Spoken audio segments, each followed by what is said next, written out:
गोस्वामी जी संतों को प्रणाम करते, असंतों को। अच्छा भैया, संतों को प्रणाम क्यों करते? क्योंकि संतों को इसलिए प्रणाम करते हैं क्योंकि संत मिलते हैं तो बसंत आती है, पर संत जब बिछुड़ते हैं तो प्राण निकले जैसा होता है। लेकिन एक भाई साहब ऐसे हैं जिनके मिलतनु प्राण निकला। आओ देखो भैया, एक हमारे दादा गुरुजी बहुत अच्छी बात बोलते थे, सुनो। हमारे दादा गुरुजी कहते थे, भैया प्रेम करे से धन हरे, बैर करे से प्राण, और तुलसी ऐसे नरन खां दूर से परला। हाँ, जो असंत आदमी हो उसे अगर प्रेम करो तो वे पैसा ले, ज्यादा मोहब्बत करो तो वे पैसा खींचत, और दुश्मनी करो सो आगे के लगे दन्न दाई ठन्न से दे दे। तो हमारे गुरुजी कहा करते थे, प्रेम करे से धन हरे, और बैर करे से प्राण, और तुलसी ऐसे नरन खां दूर से राम राम। ऐसे आदमी दिखाए से दूर से, अरे कक्का ये हो तोरी, आगी के लगे ठटरी बड़ा। जो हरा के कह दई मुंह पे ना कज्जो, नहीं था तो तुरंत ही तेरा ही हो जे है। हाँ, हरा के पहले कदी कक्का राम राम, धीरे से कदी ठटरी बड़ा। जय जय। हाँ, स्टाइल आए। उपाय गुरुजी ने तो सब उपाय है, लेकिन अगर धोखे से सुना गो तक को कन पटाटो नहीं बच रहा हुआ। जो और सुन लो, यही से हम कह रही कि हमारे जितने भी सूत्र हैं सब जने ना अपनाइयो, नहीं तो फिसल जेओ। आओ जगा लो ना मेरे ऐसे बेह को। बोलो सीताराम। हम नहीं कह रहे, गोस्वामी जी कहते, बिछुरत प्राण एक हर ले, मिलत एक दुख दारुण दे। ब्राह्मणों को भी प्रणाम किया गोस्वामी जी ने, और सबको प्रणाम करके नाम की महिमा गाई। बंदो नाम राम रघुवर, हेतु कृष्ण भानु। महाराज बालकांड में अनेक चरित्र हैं।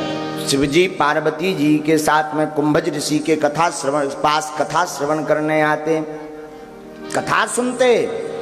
सती के साथ में, सती के मन में संदेह उत्पन्न होता, भोले बाबा सती को त्यागते हैं। देखो भगवान राम के अवतार के अनेक कारण हैं। तो शिव विवाह की भी महोत्सव की कथा है, समय नहीं है क्योंकि कथा आगे बढ़ानी है। तो शिव विवाह भी हुआ। राम जन्म के हेतु अनेका, परम विचित्र एक ते।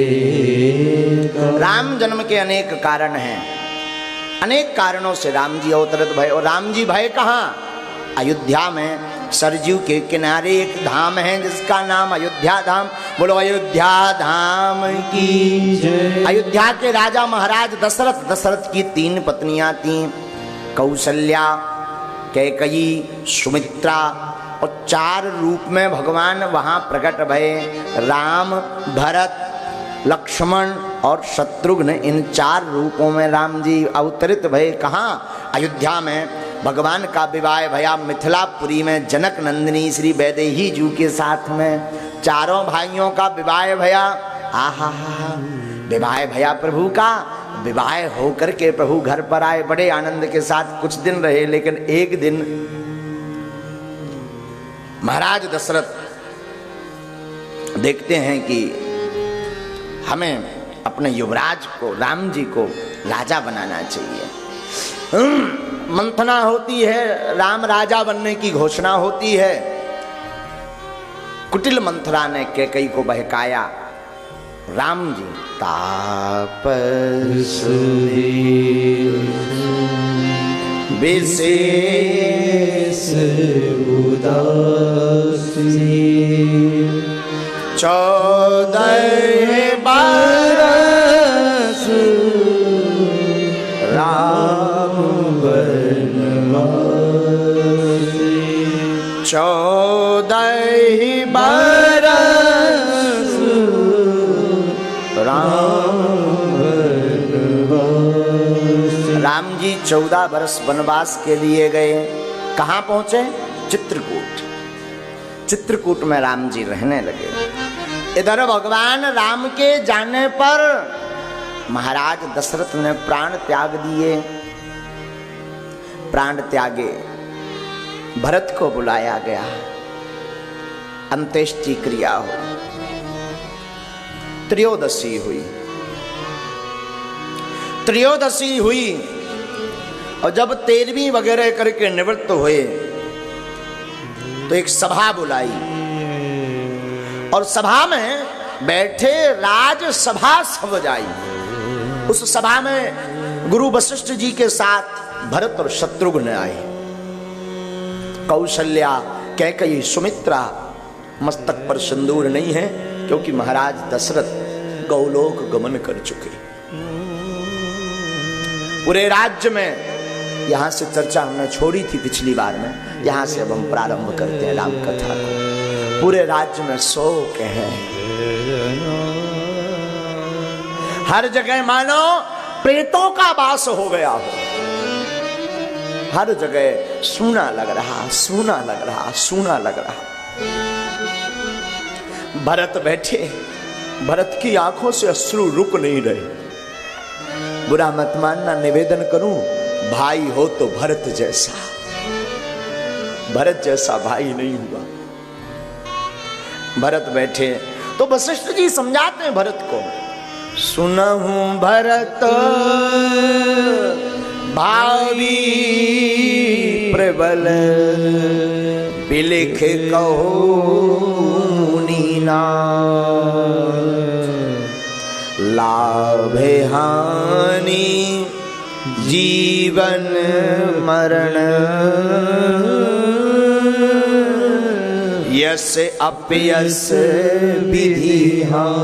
भरत, भगवान ब्रह्मा ने सबको सब कुछ दिया पर 6 चीजें किसी को नहीं दी। 6 चीजें कौन कौन? लाभ हान जीवन मरण, जैसे अपजस विधि। 6 चीजें किसी के हाथ में नहीं। 6 चीजें ब्रह्म के हाथ में है। ना लाभ किसी के हाथ में है, ना हानि किसी के हाथ में। जीवन और मरण किसी के हाथ में नहीं। यश और अपयश भी किसी के हाथ में नहीं। 6 चीजें भगवान के हाथ में है। भरत, जितना तुम चिंतन कर रहे हैं, जितना तुम सोच रहे, इतने सोचने योग्य नहीं है। तात, हे भरत, दशरथ जी सोचने योग्य नहीं है। भरत जी अपनी आंखों में आंसू भर करके कहते हैं, गुरुदेव क्यों नहीं है? हमें इस बात की चिंता नहीं कि क्या हुआ है, केवल हमारे दिमाग में ये भरा हुआ है। भरत कहते हैं, गुरुदेव कि हम कितने संसार के पापी और अभागे पुत्र हैं कि हमारे कारण पिता को जाना पड़ा, शरीर त्यागना पड़ा, और हमारे प्रभु राम को वन में जाना पड़ा। बस यही दुख है। वशिष्ठ जी समझाते, देखो भरत, तुम्हारे पिता भी वचनों के कारण प्राण को त्यागे। प्राण जाए पर वचन ना जाए। वचन की महिमा रखने के लिए तुम्हारे पिता ने प्राण त्याग दिए। तुम्हारे भाई ने वचन की महिमा रखने के लिए राजपाट त्याग करके वन का राजा स्वीकार किया, वन का राजा बने। अब तुम भी एक काम करो, अपनी मां का वचन रखने के लिए तुम राजा बन जाओ। भरत थबक थबक के रो पड़े, गुरुदेव लगता है आपकी बुद्धि भी, मति भी मारी गई। क्यों? अरे जिसका पिता गोलोकवासी हो गया हो, और जिसका भाई भगवान जैसा, राम जैसा भाई हो, और वो वन में जाए, मैं राज का सुख भोगू। लगता है आपकी मति मारी गई। गुरुदेव कहते हैं, नहीं नहीं भरत, मैं सच कहता हूं। भरत कहते, रहने दो, पहले सोचो तो। वशिष्ठ कहते हैं, भरत सोचने लोग योग्य 12 लोग हैं, दशरथ जी सोचने योग्य है ही नहीं। तात विचारू करहूं मैं निमानी, सोच जोग दशरथ नृपना। राजा दशरथ सोचने योग्य नहीं है। सोचने योग्य अगर कोई है तो वो है सोचिए विप्र जो वेद विहीन। वो सोचने योग्य है कि ब्राह्मण हो पर वेद से विहीन हो, वो सोचने योग्य है। तज निज धर्म विषय लीन। वो ब्राह्मण सोचने योग्य है जो धर्म को त्याग करके विषयों में पड़ गया, शास्त्र को त्याग करके। अरे वो राजा यानी क्षत्रिय सोचने योग्य है, उस राजा पर विचार करना चाहिए, उसको सोचना चाहिए। सोचिए नृपति जो नीति न जाना, तेहि न प्रजा प्रिय प्राण समान। वो राजा सोचने योग्य है जिसे प्रजा अपने प्राणों से प्रिय नहीं है, जो नीति नहीं जानता, वो राजा सोचने योग्य है। अरे भगवान वशिष्ठ जी कहते हैं भरत से, भरत वो बनिया यानी वैश्य, वो सेठ सोचने योग्य है। सोचिए बयसु कृपन धनवानु। वो बानिया, वो वैश्य सोचने योग्य है जो बहुत सा भंडारण करके कंजूस है, बहुत सा धन कमा करके कंजूस है, जो सत्कर्म में नहीं लगा रहा, जो दीनों को नहीं दे रहा, वो सोचने योग्य है। भरत वो सूत्र, वो सेवक, चौथा वर्ण, वो सोचने योग्य है। सोचिए शूद्र विप्र अवमानी, मुखुर माने प्रिय ज्ञान गुमानी। वो सेवक शूद्र सोचने योग्य है जो ब्राह्मणों का अपमान करते, संतों का अपमान करते, वो सोचने योग्य है। अरे भरत सोचिए पुण्यपति वंचक नारी, कुटिल कलह प्रिय इच्छाधारी। वो स्त्री पत्नी सोचने योग्य है जो अपने पति के साथ छल करती, अपने पति को त्याज करके पर पुरुष का संग करती, वो स्त्री सोचने योग्य है।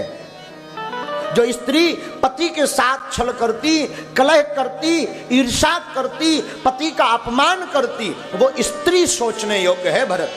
और सोचिए बटु निज व्रतु परिहरी, जो नहीं गुरु आ यसु अनुसरणी। वो शिष्य सोचने योग्य है। शिष्य बोले तो चेला, वो चेला सोचने योग्य है जो गुरु की आज्ञा का पालन नहीं करते, गुरु की आज्ञा को मानते नहीं, गुरु की वाणी को जीवन में उतारते नहीं।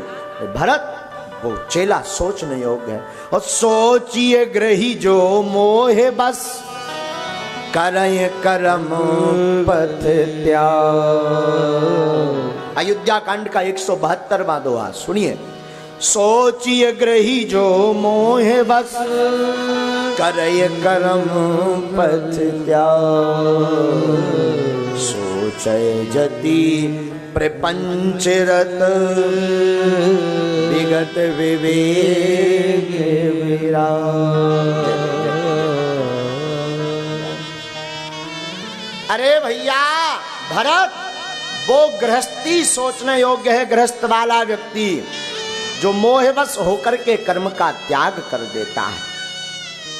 वो सन्यासी सोचने योग्य है जो सन्यास लेने के बाद भी दुनिया के प्रपंच में फंसा हुआ है। पर भरत तुम्हारे पिता सोचने योग्य नहीं है।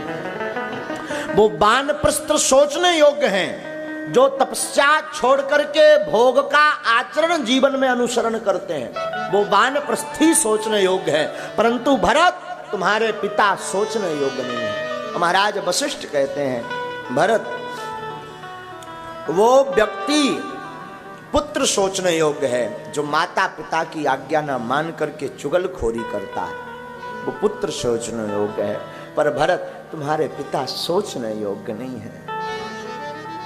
अरे वो भाई सोचने योग्य है जो अपने भाई के प्रति कटुता रखता, भाई की संपत्ति को चुराता तो वह भाई सोचने योग्य है। पर सुनो भरत, तुम्हारे पिता सोचने योग्य नहीं है। सोचनीय नहीं कौशल राऊ, भुवन चारी दस प्रगट प्रभाव। इनका तो चारों दिशाओं में 14 लोकों में इनकी कीर्ति व्याप्त थी। भरत, महाराज दशरथ सोचने योग्य नहीं है, तो उनके बारे में चिंतन मत करो। एक बात कहूं, भरत जैसा भाई नहीं होना।